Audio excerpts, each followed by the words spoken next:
Hello. Oh, tea party. Okay.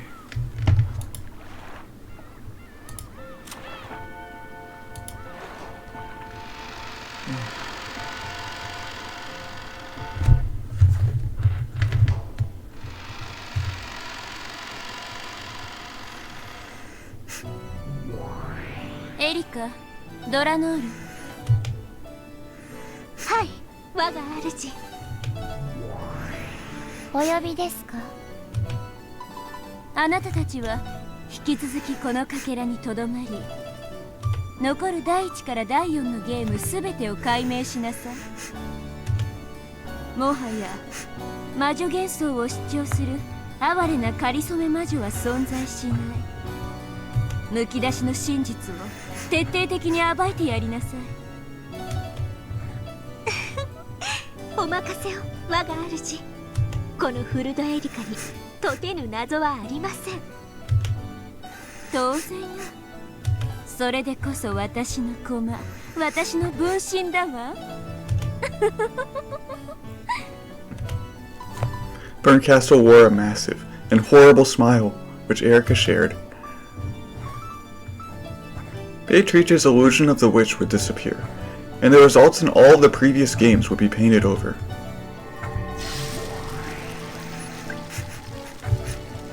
It had been crushed in every way possible, and only the naked truth remained. Such a weak truth was no better than fish on the chopping board for Erika.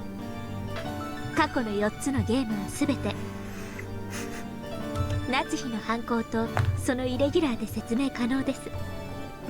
もはやベアトリーチェなる魔女の犯行とは二度と語らせません。直ちに編纂に入り、極上の物語を献上してご覧に入れます。ベアとの魔女伝説はひとかけらも残してはダメよ。使用人たちの間の噂、不可解な出来事をそうであるかのように語る空気、金蔵の幻想と連動した魔女幻想、すべて完全に処分しなさい。無論です。直ちに着手いたします。現在家具たちの身柄を拘束、よりしろの特定を急いでいます。Oh, the Seven Sisters of Purgatory had already been taken into custody. Those noisy sisters who had served Bito now faced nothing but denial. What sort of illusions were they based upon that allowed them to manifest? Everything would be exposed and denied. アイゼルネ・ユングフラウはすでに調査を開始しております。最新の調査結果では1960年代にニューヨーク近隣で製造された可能性が濃厚です。すでに補佐官が現地入りしております。1960年代、煉獄の七姉妹。ソロモン王に連なる1000年の魔女に仕える家具とか威張っておきながら、とんだまがいものじゃない。何者なの？報告によればオカルトマニアの富豪たちにイミテーションを売りつけて高額詐欺を働く集団があるとか。騙された富豪が同様に曰く月を語って転売するため、マニア間に偽られ神格化された可能性があるとのことです。裏付けと詳細特定を急がせています。その界隈では後宮金蔵はどんなパチモノにも大金を払う乗客だったとか。Oh. それが煉獄の七姉妹の正体？おかしいわ。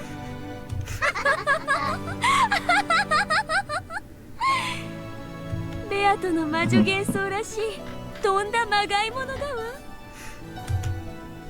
7つの大罪を語る分際でイミテーションの見やり物風情だったわけです。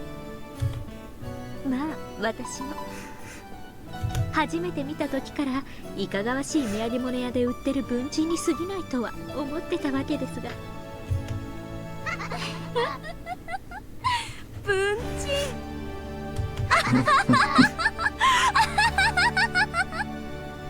その真実はもう七姉妹には突きつけた？いいえ、まだです。あいつらまだ自分たちは1000年以上前に偉大なる魔術師によって生み出されたとか本気で信じてやがります。早く完璧な証拠と真実を突きつけ、自分たちが原価30ドルにも満たない文人風情であることを思い知らせてやりたいです。その時どんな顔を見せて絶望するのかしら。楽しみだわ。その際には私を呼びなさい。最高の紅茶と梅干しを持って鑑賞に来るわ。Bito's illusion of the witch had already been penetrated, and it's been proven that everything was simply the result of human delusions. What kind of delusions created them, and what caused these in the first place? When the answers were proven perfectly and shoved in the faces of those concerned, the illusion would vanish and be completely annihilated. This is what they meant by execution. 処刑は見せ物ではありません。原則非公開です。元老院議員であらせられる大ベルンカステル教による大本院が職務を適正に執行しているかの視察です。異端審問官風情が拒否する気ですか？ええ、そうよ。ドラノールたちが職務を正規の手順で遂行するかどうか、私は元老院を代表して視察するだけよ。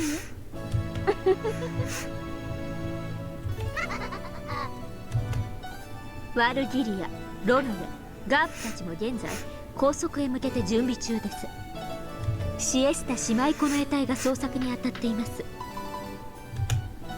無論その後にベアトリーチェに関わった3人についても拘束処刑します。ドラノール、シエスタ姉妹の正体は？高い確率で犯行に用いた凶器がよりしろではないかと推定されます。ガートルード上級補佐官が専従チームを結成。全件を調査中です。シエスタ姉妹の所定も楽しみです。一人ずつまとめて一度に。茶葉の缶を中身全部ポットに入れるバカはいないわ。一さじずつゆっくり味わわなくちゃ。まったくです。所定は連日行いましょう。影たちに魔女たちに一人ずつ連日の所定賞を必ずやお届けします。素敵じゃない。何しろ随分の人数がいるからね。2週間くらいはたっぷり楽しめそうじゃない？誰から処刑するか、その順序を彼らに決めさせるとか。処刑概念についても最高の提案をするように。古今東西のあらゆる処刑を毎日楽しみたいわ。処刑は大法院規定の方法でと規則があります。お任せを我が主。必ずや魅力的な処刑賞を準備いたします。最低でも四つ咲き刑くらいにはなさいよ。無論です。ヨーロッパ各国からアジア各国まで東西のあらゆる王国が採用した国王への反逆罪にのみ適用される各国最高の処刑を列挙してご覧に入れます。私からも処刑方法を提案したいわ。それに悩むことは寝苦しい夜の最高の清涼剤だから。アイデアを練って今度手紙で送るわ。かしこまりました、我が主。ではベルンカステル式はその最後のフィナーレに。全ての幻想を打ち破り、ベアとの魔法体系を完全に打破した最後の最後にて、ベアトリーチェの処刑にて我が主の望まれる最高の処刑を。ありがとうエリカ。あなたのおかげで私は病の辛さを当分の間忘れることができそうだわ。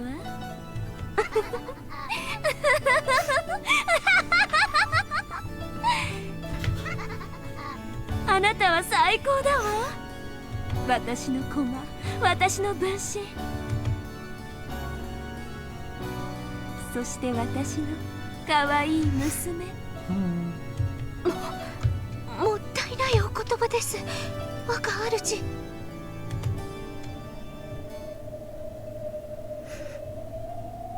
エリカ、あなたに栄誉と褒美を与えるわ。ベアトの最大の象徴であるあの大広間の肖像が、あれを外して叩き割り、その薪にてケーキを焼いて食べなさい。そして残った額縁にあなたの肖像画を掲げることを許すわ。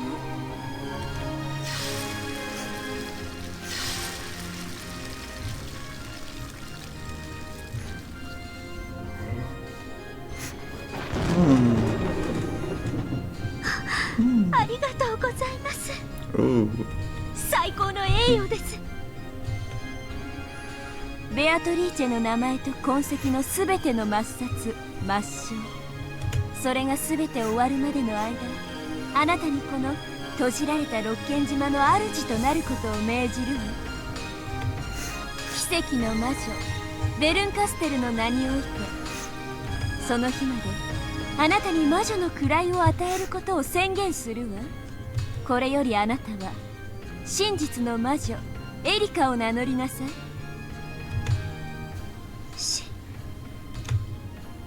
真実の魔女、ありがとうございます、我が主。この栄誉に恥じぬ一層の働きを誓います。Even though she was nothing more than a piece, she was being granted the honor of calling herself a witch like her master, if only for a brief stretch of time. Erika was so moved that her actions had been acknowledged in this greatest form that she trembled. ドラノールは引き続きエリカを補佐し、その進捗を私に報告しなさい。御意です。ところでラムダはどこ？あちらにおられます。 From the guest seating on the second floor, she pointed downwards. Lambda Delta could be seen beneath Battler, who hung there, dead and pierced by the red longsword.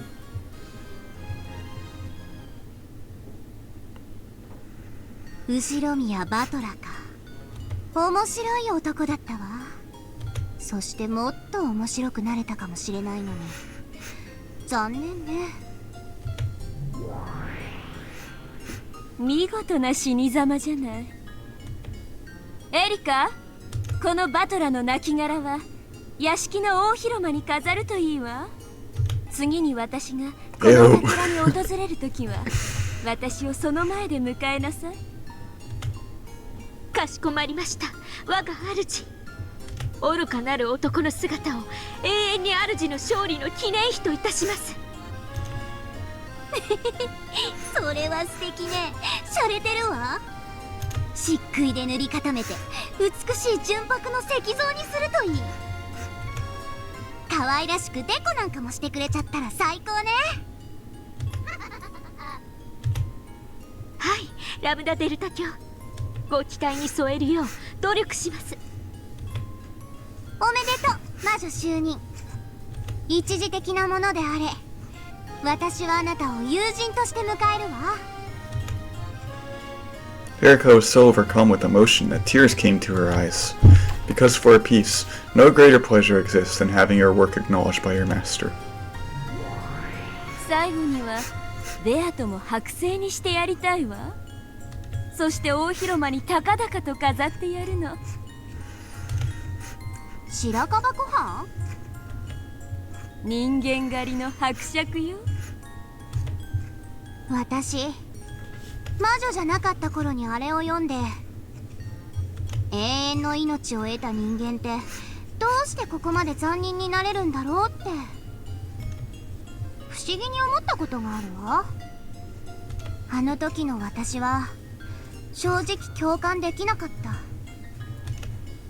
魔女になって1000年を生きてよくわかるわ。あれの筆者は本当の意味で私たちの残酷さをよく理解していたのよ。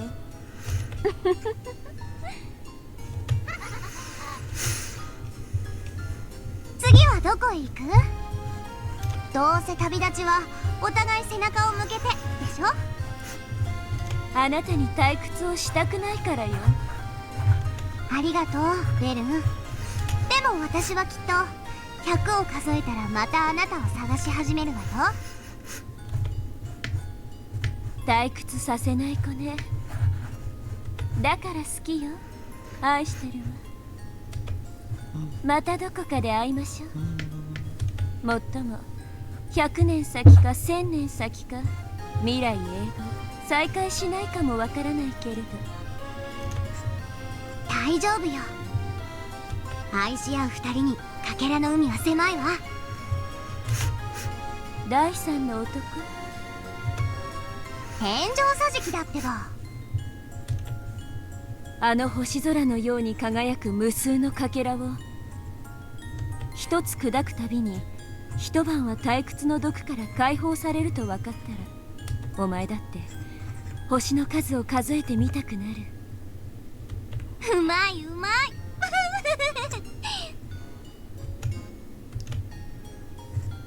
The Voyager wishes travel across the countless glittering futures of possibility and gobble them up, trying to escape their illness called boredom for as long as they can.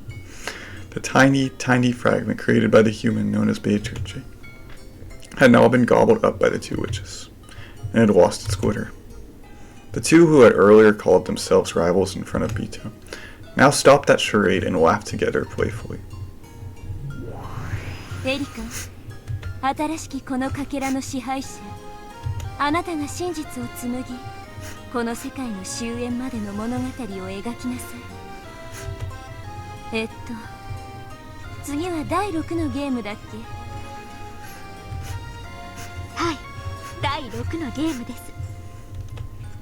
エピソード6はなんてタイトルにするかあなたが決めなさい。もはやこの物語の紡ぎ手でありマスターであるのはあなたなのだから。ありがとうございます。実はもう決めてあります。あら、もうなの？なら聞かせてちょうだい。なんてタイトルなの？はい、エピソード6。本当はじらしたいんですがお教えします。何よ、もったいぶらずに教えなさいよ。新米魔女のくせに先輩じらすとかってありえないわ。 You jerk. Tell us the name. エピソード6、チェックメイト・オブ・ザ・ゴールデン・ウィッチ。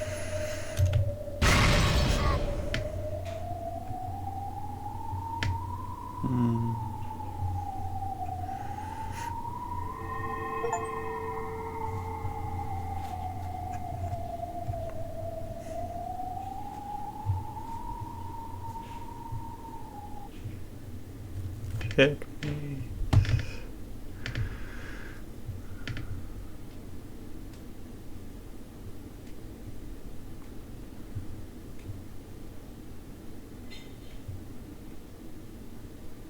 There's the answer for episodes 1 through 4.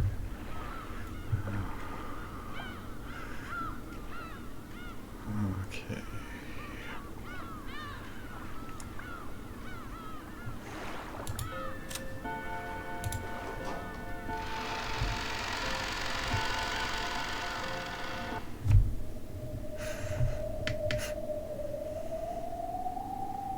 At least a little of it.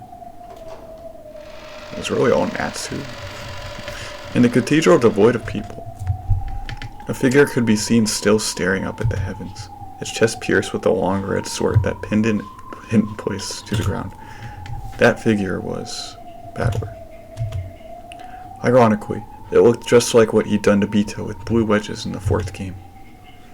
Bador had died quite some time ago. No, in this place, the concept of death means nothing except that one has stopped thinking. Therefore, in a sense, Bador was not dead. After being defeated in a fight over the truth and surrendering, he no longer had the strength to think of a way to resist. That's what made him dead. Delanor's massive longsword, which had been left in place of a tombstone, fastened Bador to the spot even after his death. This was all being lit by a faint light seeping out of an incredibly high skylight. Quiet footsteps rang out across the still cathedral.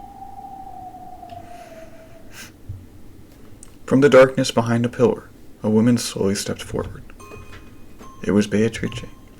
Just like they'd been the whole time in the Golden Land, her eyes had no light in them, and were still muddied over with gray.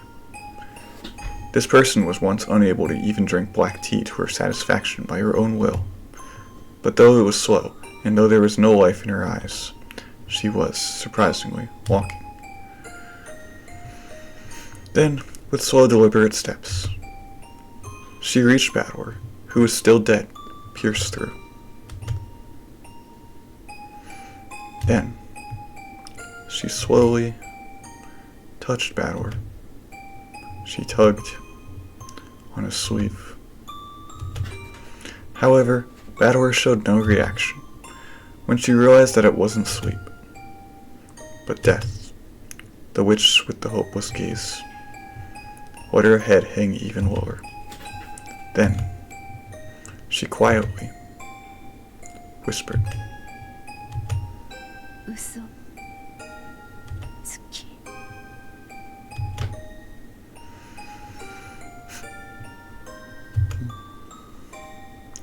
Bito softly touched Bador. Then, she pressed her forehead against Bador's chest. There was no longer any heartbeat. It wasn't just because he had surrendered. It was because the witches had chased him from the game board. So from now on, Bador would never return. So from now on, the Golden Witch Beatrice would have no reason to exist. ありがとう。嘘つき。さよなら。そして。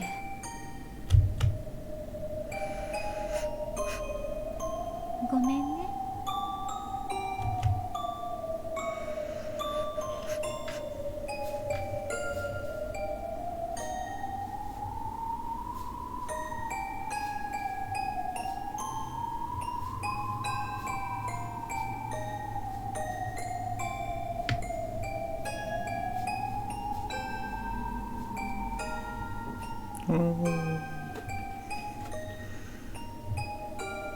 Okay. Then the Golden Witch completed her task and scattered as a spray of gold.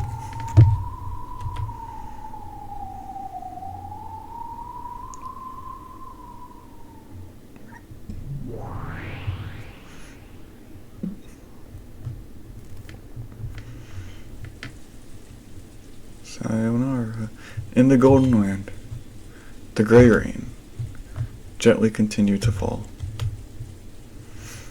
There was a faint aroma of good black tea. Bito stared blankly at its surface. There was Virgilia, continuing her knitting, along with me and Delanor talking to each other. This is a recollection from Bador's memory, which Delanor's sword must have given him as it pierced him. A recollection of that time Delanor had come to visit the tea party in the Golden Land.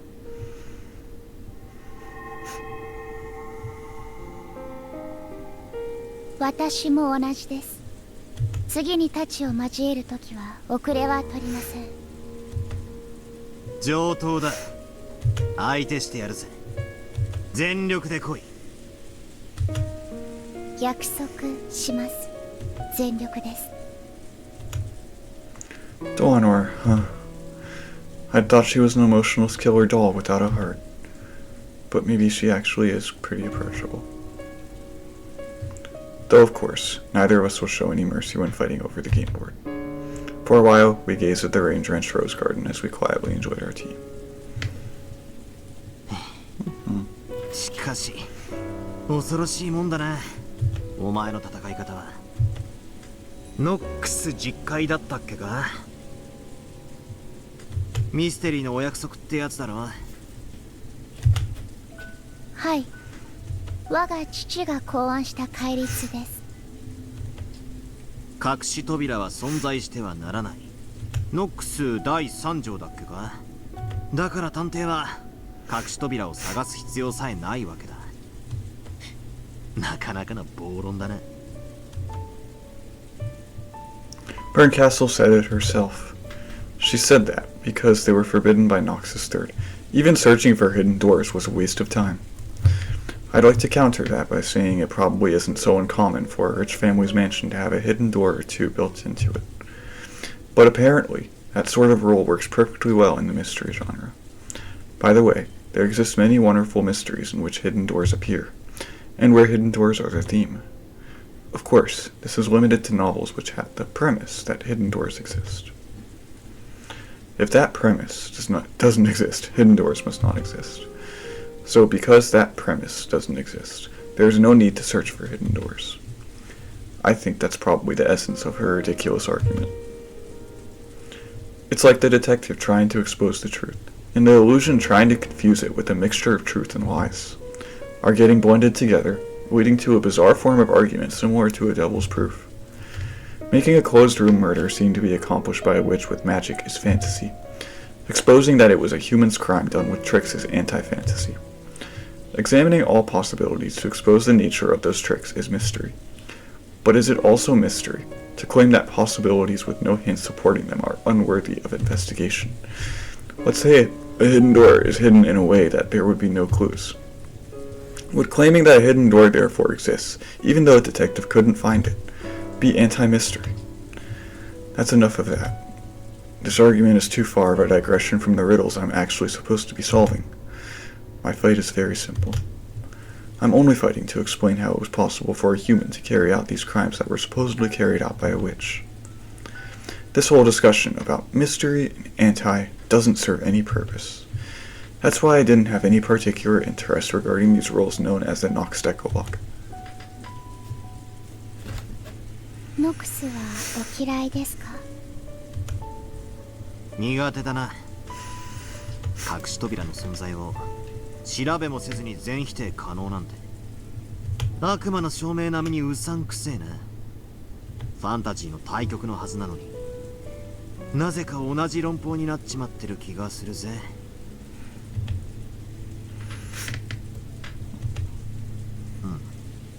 言い過ぎだな。お前の親父が作ったんだもんな。お気になさらずに、戯れに過ぎないとおっしゃる方もいらっしゃいますので。バトラ君には実会はかなり傲慢なものに感じられるのでしょう。正直なところを言えばな。隠し扉は存在してはいけないから調べる必要さえないなんて。頭のネジが落ちてないかどうか一緒に床を探してやるところだぜ。ではバトラー、その第3条をなかったことにしましょう。そうなったら密室ミステリーはどうなるでしょうか。 What if Nox's third, hidden doors are forbidden, didn't exist? つまり密室トリックのオチに隠し扉が OK になるってことか。手がかりや伏線のある隠し扉ではありません。隠しなのですから無論探偵にも発見できない隠し扉です。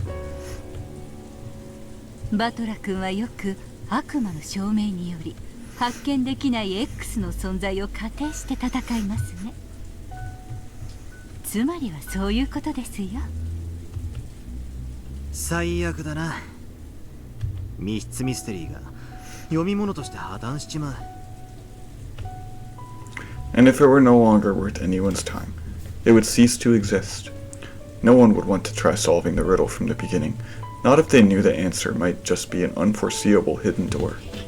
せめて隠し扉はありませんと保証してもらってからじゃないと推理する気も起きない。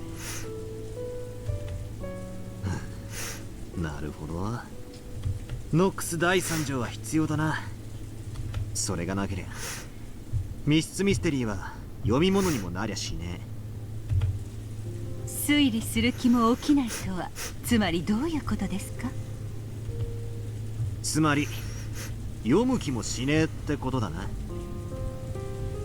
そういうことです。人間は推理可能だという保証を得なければ思考さえできないか弱い生き物なのです。推理可能、すなわち頑張れば解けますよという励ましが必要なのです。That might be true. It's the same with exercising. If you're told to run around the campus 10 times, you can tough it out.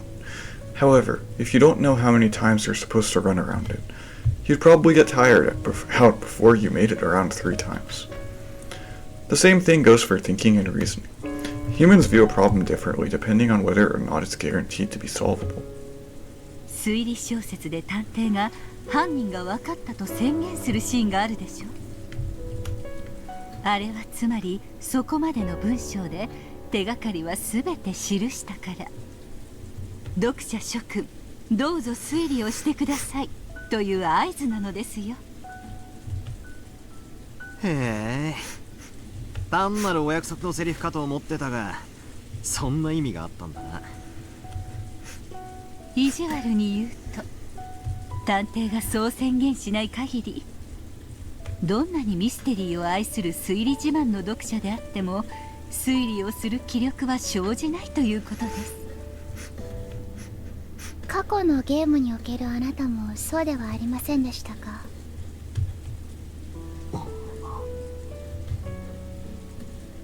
Now that I hear it, maybe that really was the case. Maybe my fight against Beta really began in the second game. At first, I didn't seriously try to tackle the closed room riddles Beta threw at me. After all, I knew nothing except that people had died in a closed room, and the windows and doors were all locked from the inside. I mean, seriously, talk about having no hints to go on. So, I refused to argue on the grounds that I couldn't fight, because the lack of clues made reasoning impossible. After that, didn't Beto sneer at me, asking whether I'd repeat that over and over forever in an endless repetition of moves. At that time, Beto said this. 貴様ら無能どもがいつも嘆いてみせる思考停止の理由、情報不足。そしてそれに対し情報を与えると、今度はその情報の真偽を疑う根拠否定。便利よな。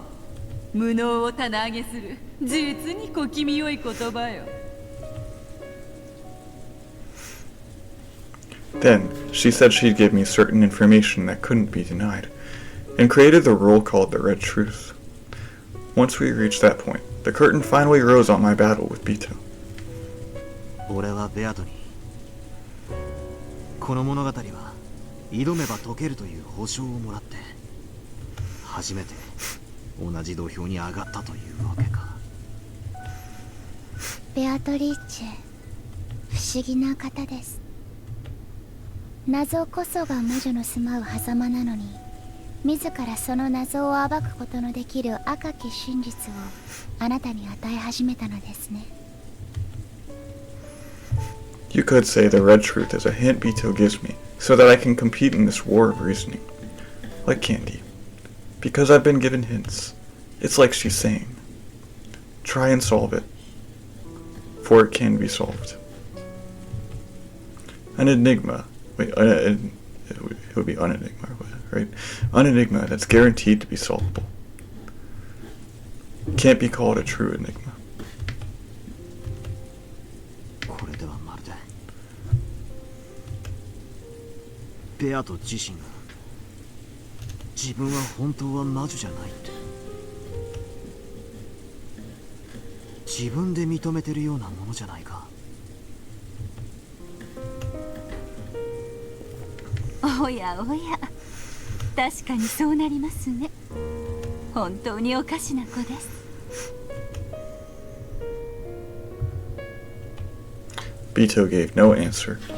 With gray eyes, she did nothing but blankly gaze at the steam rising from her black teeth. 我が父は思考する力に杖を与えるために実戒を生み出したのです。決して物事を傲慢に決めつけるためではありません。思考する力に杖。そうです。ノックス第8条、提示されない手がかりでの解決を禁ず。これは手がかりなしに当て推量で推理をしてはいけないという意味だけではありません。逆に言えば、出題者は解決のための手がかりを必ず提示しなければならないということです。つまり実戒に従うなら全ての謎には必ずヒントがあり、よって必ず解決は可能だと保証されていることになるわけか。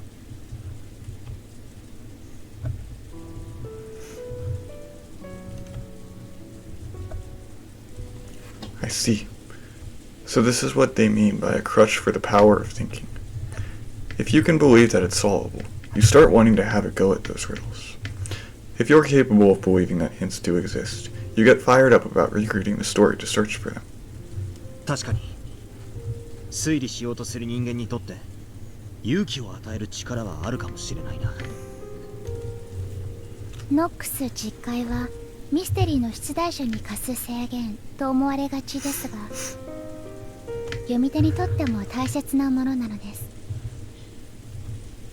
実戒を杖とすることで、私たちは推理する勇気と必ず隠されているに違いない手がかりを求めて、何度も物語を読み返す気力を授かるのです。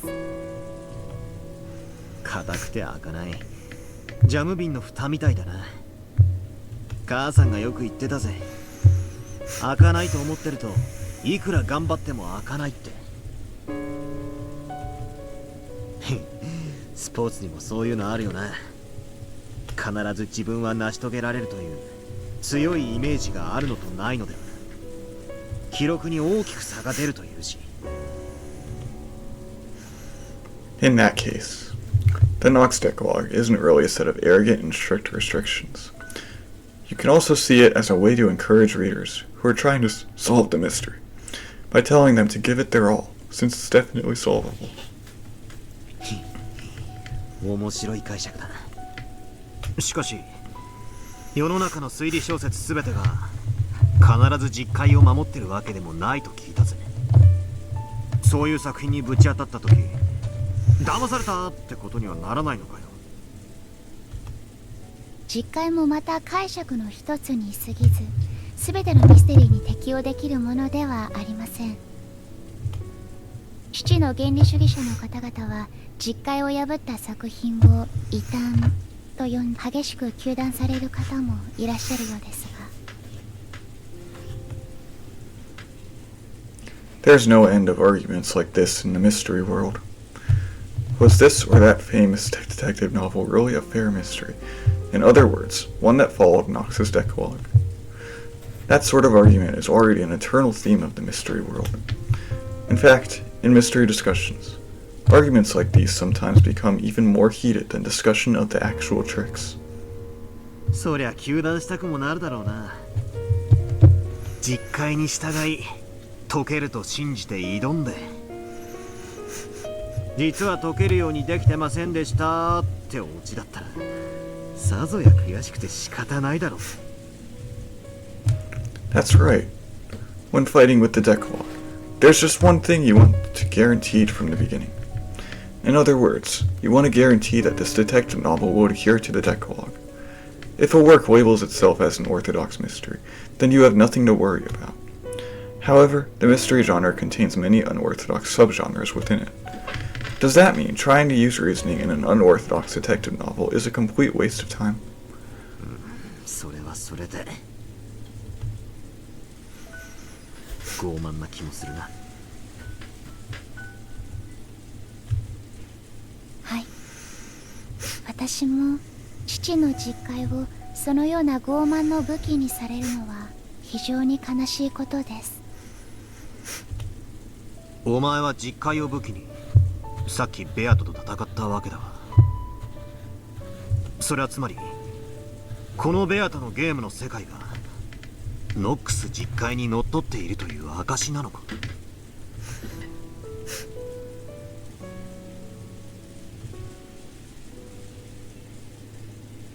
When I asked that, there was a strange silence.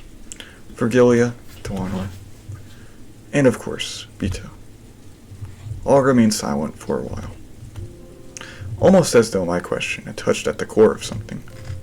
それは私の口からは言えません。どうして？これはこの子の作ったゲームです。あなたと勝敗を決めるためのゲーム。この子はそれをミステリーとファンタジーの対決のように呼んでいました。しかし残念ながら本格推理とは一言も言っていません。すなわち実界にのっとっているという保証はないということです。しかし同時にミス・ベアトリーチェはあなたとの勝負のゲームだともおっしゃっています。それはすなわちあなたにも勝利する余地があるということ。すなわち推理は可能だってそう言いたいのか。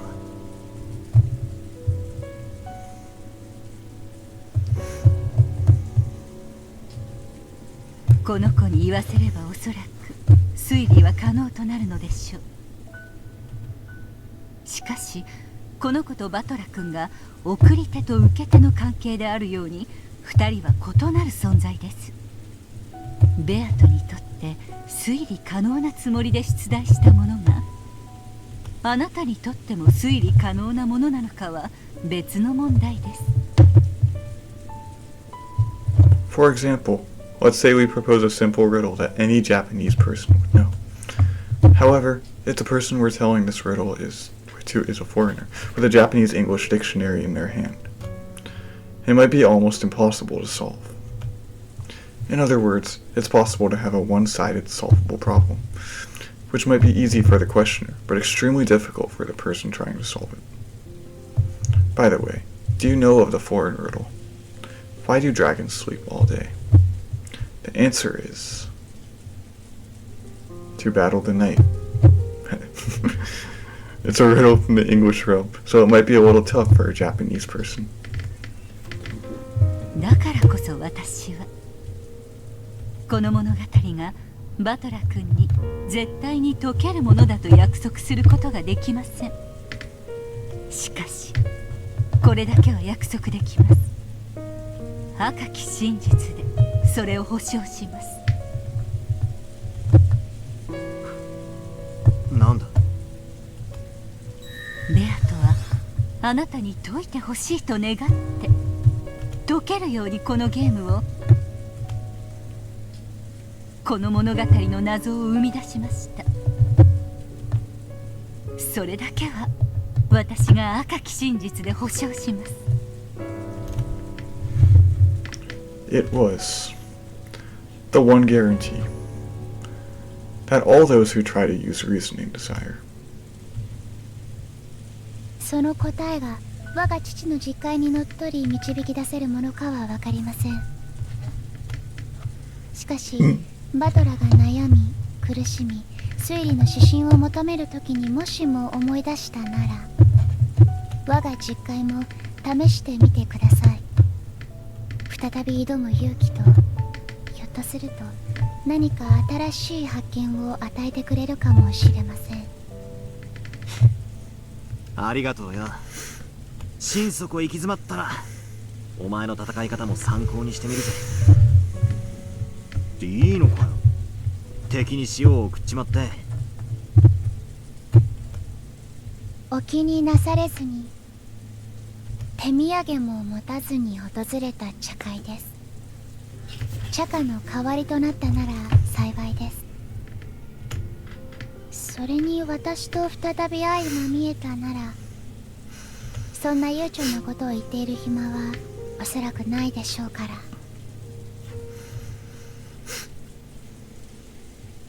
Knocks his Decalogue.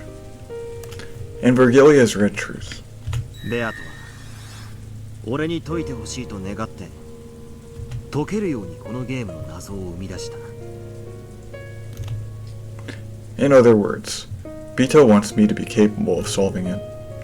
Isn't that proof that reasoning is possible? Of course, that's from Beato's point of view.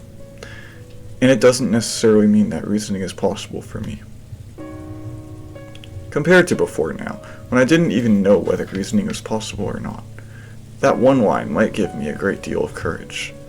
At least it has the power to silence any negative thoughts about this all being useless. 推理できると先に相手に証明させなくては推理をしない。まるで奥手な若者の恋愛のようですね。恋愛？ええ、自分のことを愛してくれると相手が先に証明しない限り、自分も相手を愛したくないでしょ。 Both boys and girls want to hear something else, someone else say they love them first or something. That's their dream. If they're in love, they don't want to love the other person until they're sure this person loves them back. After all, there's nothing as painful as a one-sided love. And the scars of the heart left behind last a long time. Because they are afraid of that pain. They want proof that the other person loves them first more than anything else. なるほど。推理小説における作家と読者の関係を面白く表現しています。 Yeah. Maybe you could liken detective novels to that. Both the writer and the reader first want the other party to say they'll solve it, or that it can be solved. Until the writer is assured that the reader will certainly have a go at the riddle if they propose it, they don't want to write their story. The same goes for the readers. Until they are assured that they will certainly be able to solve the riddle if they try, they don't want to read the story. Because they don't want to write what they consider a masterpiece and be hurt when no one reads it. Because they don't want to reason about what they consider a masterpiece and be hurt when they realize it was all useless. その理論によると、まさに奥手な小学生中学生の恋愛だな。気があるくせに打ち明ける勇気もなく、相手の告白を待ってもじもじしたまま何の進展もなく、ひと夏が終わる。いやいや、他の男とくっついちまうことだってあるぜ。俺の初恋もそんな感じだったさ。Along with these one-sided feelings they can't express, they lament the passage of a summer that will never come again, and the days of their youth end. The writer who wouldn't write until he gained the support of readers goes for all eternity without realizing his maiden work. The reader who waited for the writer's rise to fame goes their whole life without knowing the joy of the mystery genre. バトラ君、その卵が先か鶏が先かという奥手な恋愛はどの段階にまで進んだら相思相愛の関係になるのですか？それは積み重ねだろうな。まず友達関係から始めてコミュニケーションを増やし、こいつはきっと俺のことが好きで俺もこいつのことが好きだと疑えなくなった段階を2人が共有できたところで、まあ多分自然と恋人関係に進めるんじゃないかと。唐突な告白で始まった関係は割と別れることも多いが、実は互いに告白したことがなく気づいたらずっと一緒にいたって連中の方が案外付き合いは長いってのが俺の今日までの印象だ。つまり互いが相手を信じる信頼関係が生まれたら、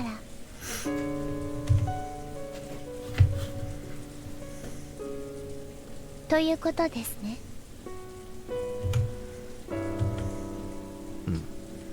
かもな。意外だぜ。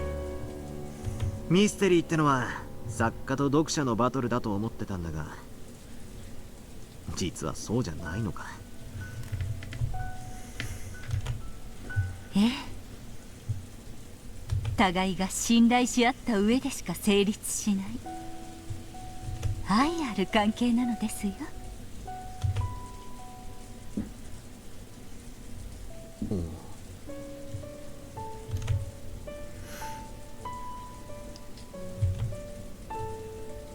じゃあこいつと俺の関係も殺し合いじゃなくて愛ある関係だっていうのかよ。意地悪をし合う小学生同士の関係程度にしか見えませんがね。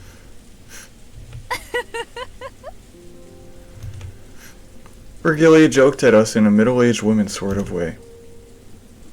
Still, though I'm not expecting friendship or a trusting relationship, I can accept her as a rival. Beato is fighting at full force, trying to make me acknowledge that she's a witch. So I'll respond to that and go all out, trying to deny that witches exist. ミス・ベアトが正面から全力であなたにぶつかっているとどうしてあなたは言い切れるのですか？見てりゃわかるだろ。あなたに全力で正面からぶつかっていると彼女が赤き真実で宣言したわけではありません。なのにあなたはそれを疑わないわけですか？赤き真実以外は何も信じないとおっしゃったあなたがです。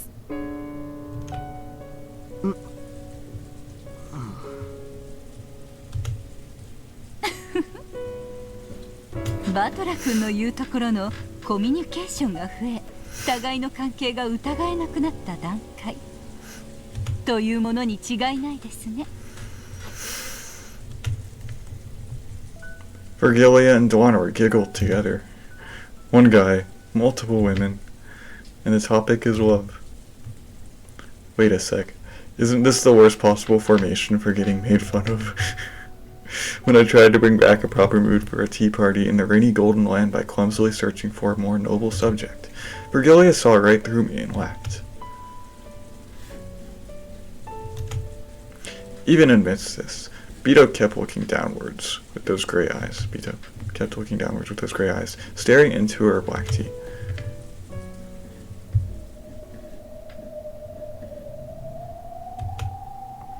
Yeah, that's right. Virgilia and Duanor have given me so many hints, and yet I barely thought about it at all.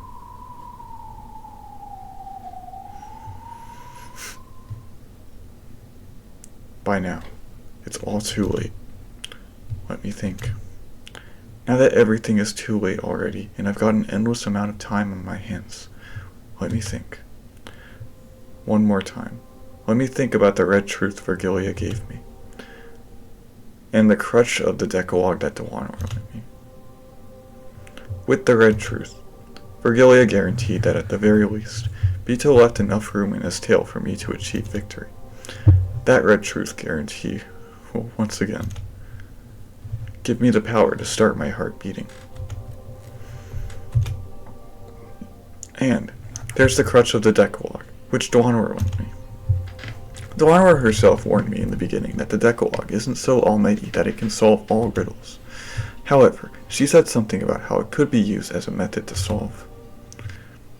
No, to take on riddles. Let me try it, though there's no guarantee that this tale is mystery or fantasy. Let me believe that I'll definitely be able to solve it, that it is a solvable tale, a mystery. And let me take it on one last time.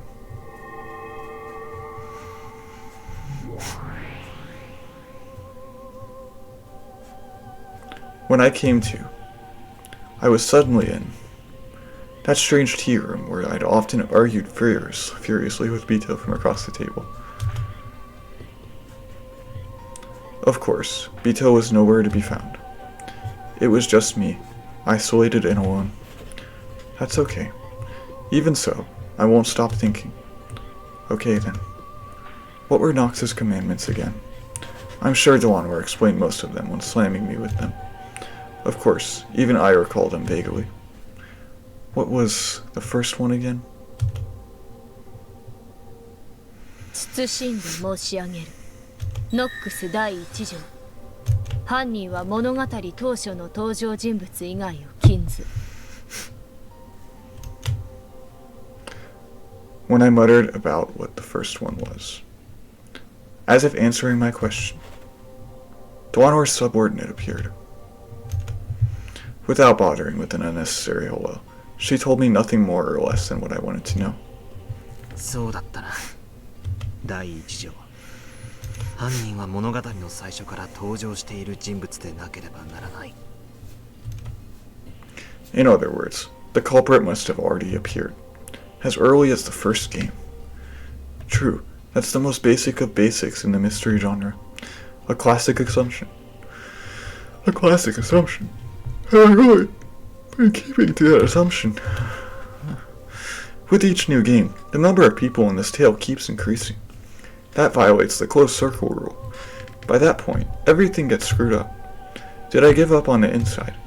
Thinking that the true culprit or mastermind must not have shown up yet, and that reasoning was therefore useless. If I read this tale as a fantasy, new characters keep showing up, to the point where even having demon kings or gods or creators appear wouldn't be strange at all. Even if the true mastermind first appears in one of the last episodes, I'd have to accept it. However, if I read it as a mystery and stick with that conviction, then there's no need to worry at all about anyone who shows up later. Because Noxus First clearly states that it's impossible for the culprit to be anyone who appears later on in the story. Of course, there's also what both Delanour and Virgilia said. There's no guarantee that this tale follows the rules of the Decalogue.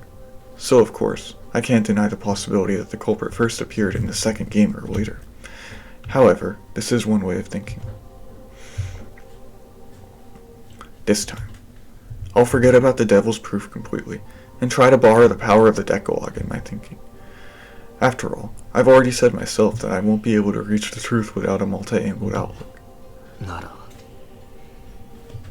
何度も繰り返されたこのゲームの犯人は全て18人の中の誰かだってことになる。19人目の幻想なんて初めから必要ない。Even the first of Nox's commandments denies the existence of an unknown person known as the Witch from the very start. If I had followed that in the truest sense, I might not have suffered so miserably in the second game. ノックスの第2条は謹んで申し上げたてまつる。ノックス第2条。探偵方法に超自然能力の使用を禁ず。Delanour's other subordinate appeared without a sound, and gave me an answer to my question. That's right. A detective can't go around using magic. そしてこれがフェアな戦いであるならば、探偵と同様に犯人もまた魔法を使ってはならないということだよな。謹んで申し上げる。解釈は自由と知りたまえ。だよな。ああ、俺の自由に解釈させてもらうぜ。If this game is a battle between me and Bito, then because this tale is solvable, no elements will appear that make it impossible to solve.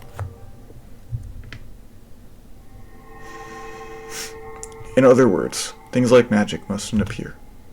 When they do appear, I shouldn't suspect that the mystery element is breaking down, but I should instead question why it was shown and suspect the witnesses and observers.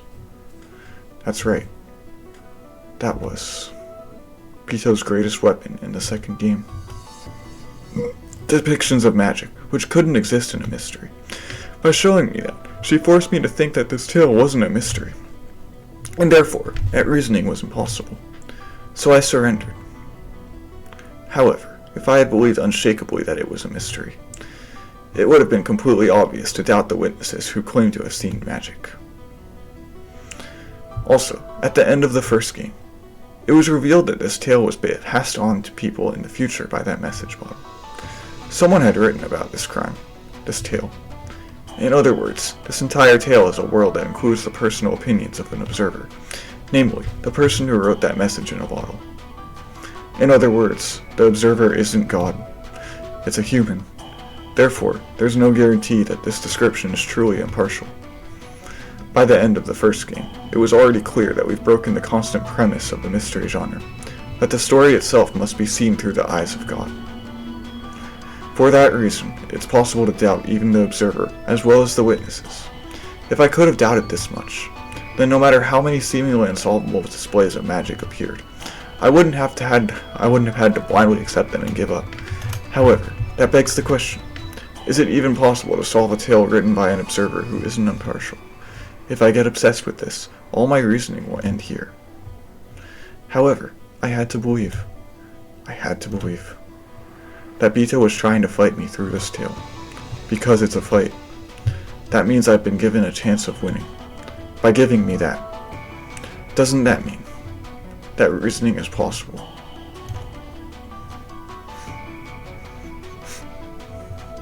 This part is tough. Unless I believe that the cruel witch took on the risk of losing to try and have a fair fight with me, I can't get past this part. Just like Virgilia said, it's just like love. If I can't believe that Bito is fighting me head on with everything she's got, I won't be able to reason any further than this. Sure, I'll acknowledge it. Unless we acknowledge that we love each other, we won't be able to get any further. When Virgilia ran out of patience with the two of us, shy and incapable as we were of acknowledging that out loud, she gave me that red truth instead. That was the red truth scene. Bito wanted me to solve it, so she made the riddles of this game solvable. What the heck?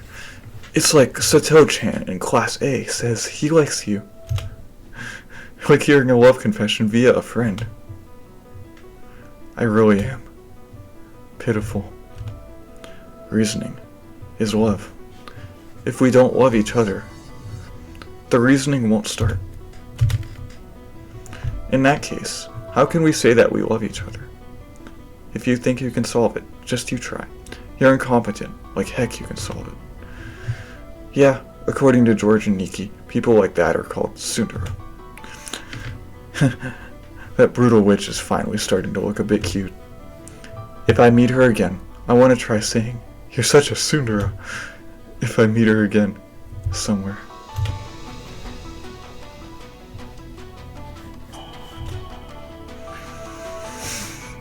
謹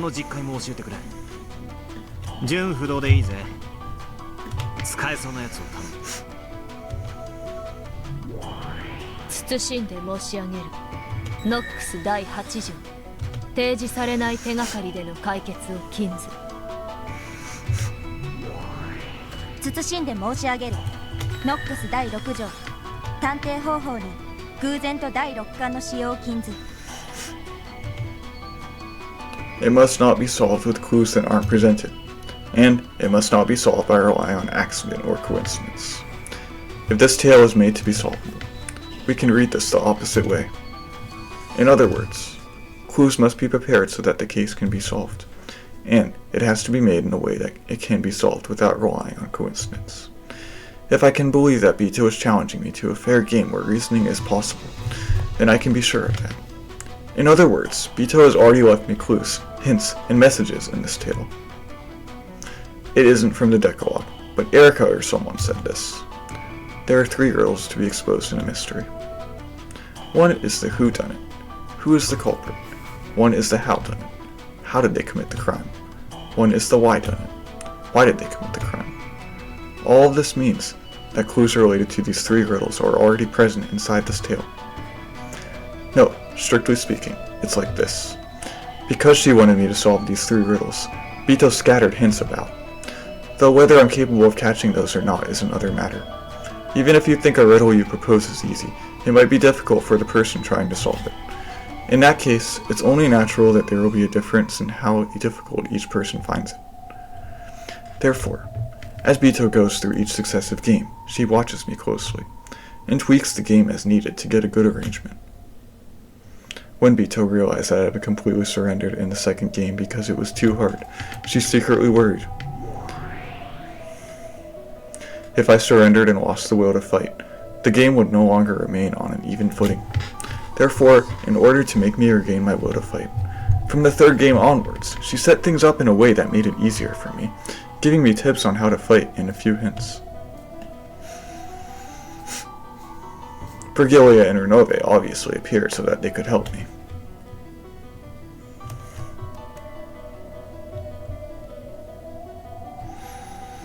Also, though we still had the usual crazy magic shows, she gave me the metaphor of the brown tube trial, as well as tips on how to fight back.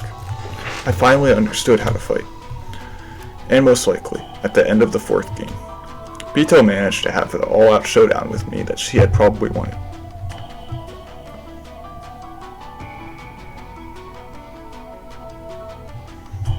Then, Bito acknowledged that my abilities had become full-fledged, and entrusted me with her heart.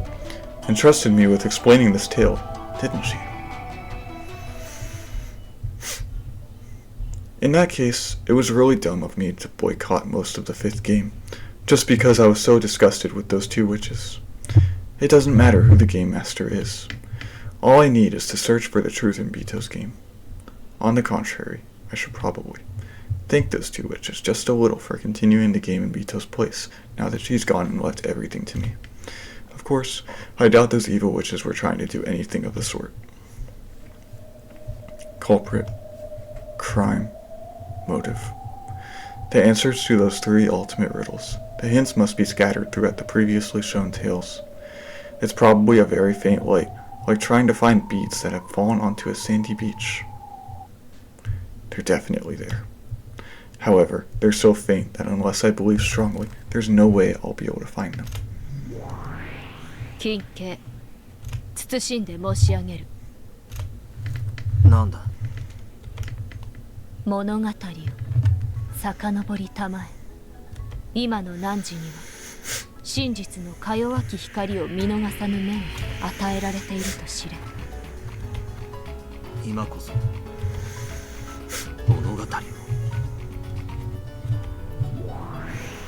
推理可能とは信頼関係の先にあるものと知りたてまつれ。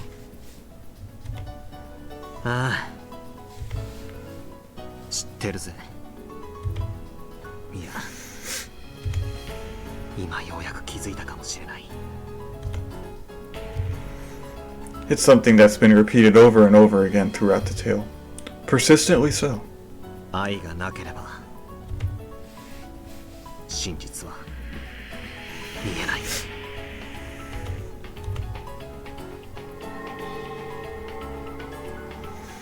Slowly, the tea room dissolved into darkness. Then, as though I was slowly sinking into a pitch-black sea, I passed through the crevice of the long journey I'd taken with Bito, and kept on falling and falling. It was a bizarre experience, like crossing over the boundary of sleep while still conscious.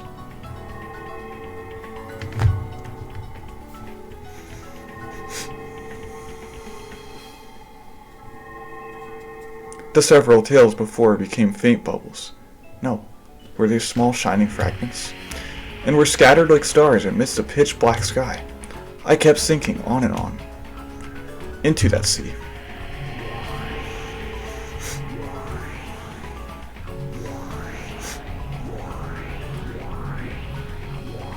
The tales up until now. One after another, after another. Virgilius guided Dante to Mount Purgatory, and brought him to the feet of the eternal lady who waited at the top, Beatrice. Therefore, the innermost depths lay not at the bottom, but at the peak of Mount Purgatory. The eternal lady had been waiting there for Dante. The whole time.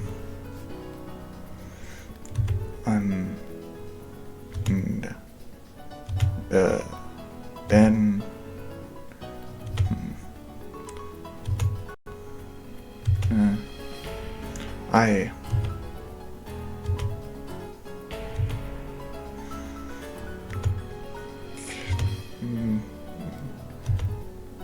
knew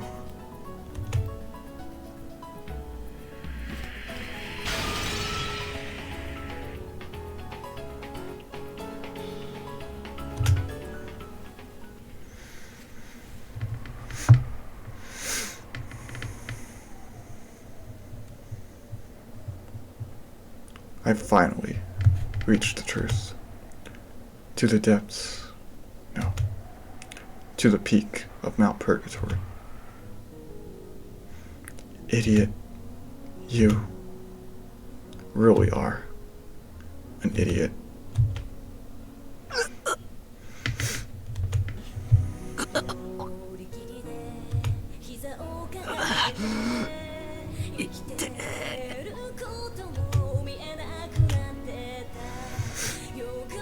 He woke from the sleep of death, and bit by bit, his sense of pain came back to him. On Balor's face, which still looked up at the heavens as he hung there, pierced by the longsword, a suffering and alive expression gradually returned.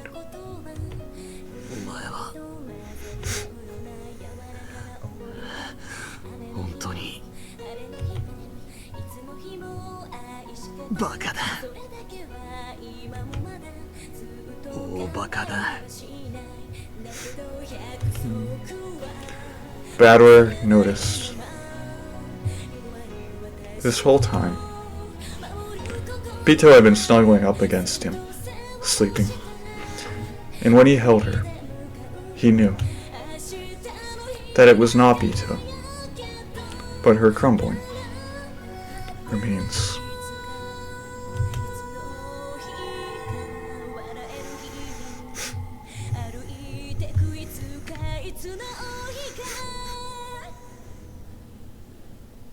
So, when Balor just tried to hold that form as fragile as ash, then, just like a sandcastle made on a beach washed away by a small wave, it fell apart and lost its form. At Balor's feet lay nothing but the ragged remnants of Beato's dress and a pile of ash. No, on top of that pile of ash, he could see something sparkling gold. It was the husk of a single gold butterfly, which had been torn to bits. And so, Balor knew. I've definitely reached the truth.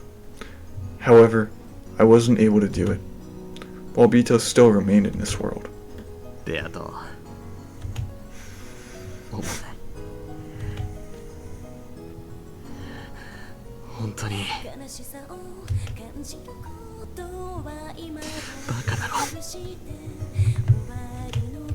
俺はようやくこのふざけた謎の真相にたどり着いたんだぞ。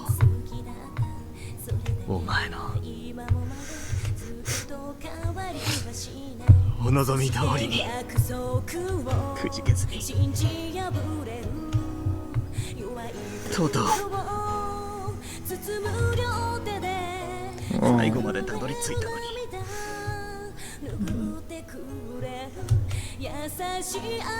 なのになんでお前がそれを待てずにくじけちまったんだよ。お前はあんなにも信じてたんだろう。俺が絶対に真実に至ってくれるってならどうして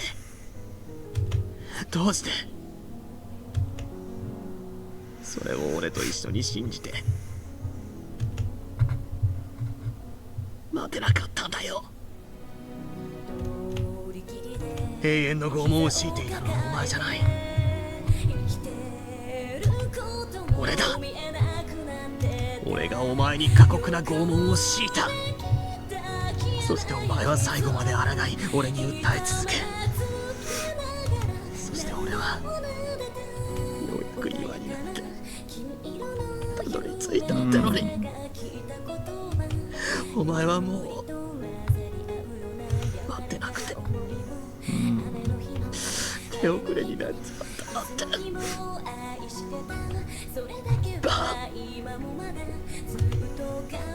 バカ野郎。どうしてお前が先にくじけちまうんだよ。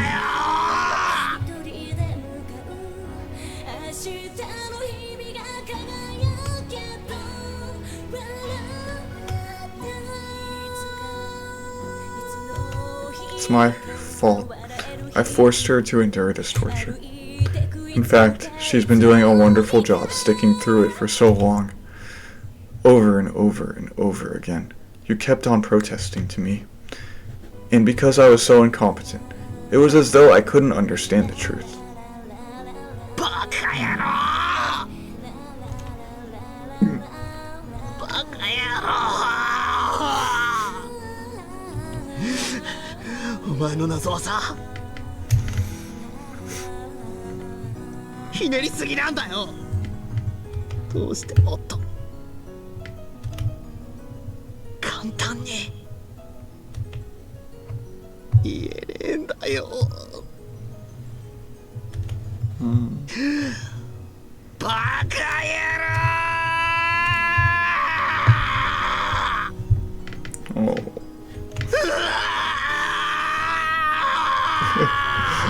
Oh.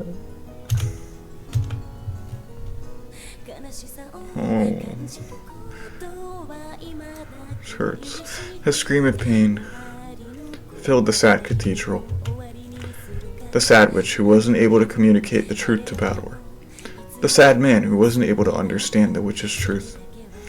Bador's howl of anger and sadness rang out for that pair.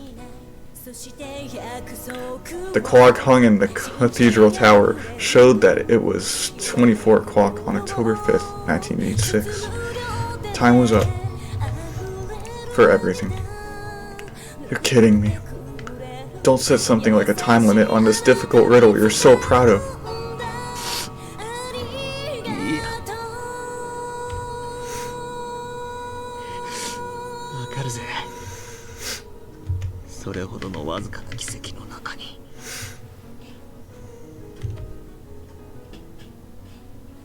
お前は祈ったんだよな。お前もじいさまと同じだったんだ。You prayed for it in bed on the power of a miracle. One so unlikely that it was totally impossible. Less likely than finding a bead you've dropped on a sandy beach. And that means I've now truly arrived at that miracle. However, your time didn't last long enough. If I had reached this point even a little sooner, if I could have seen the truth, even if I had been right before time was up, I might have been able to save you. But right now, I've been run through pathetically. I can't even hold what remains of you. As I attempted to pull the long sword out, I tried stretching out my arms and kicking my feet, struggling to at least touch her remains, but nothing worked.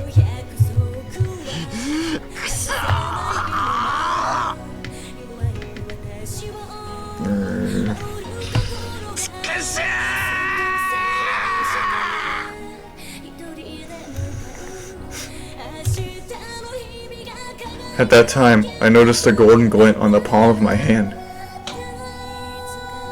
It was a single wing from a gold butterfly. A small fragment of gold was the only piece of Bito that I was permitted to touch. I cried with all my strength, gripped that fragment, and pressed it against my head, apologizing. Why couldn't I reach the truth earlier?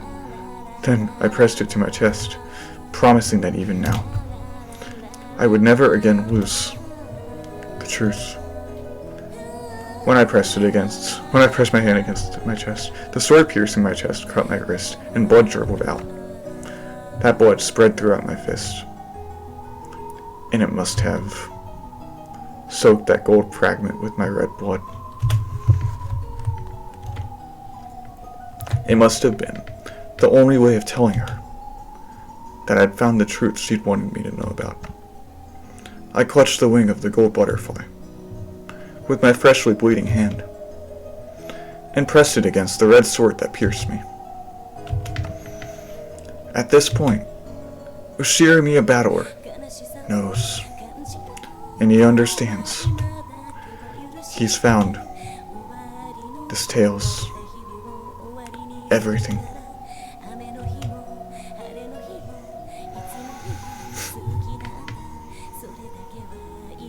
At that time, it seemed as though a faint golden light leaked out of the gaps in his clenched fist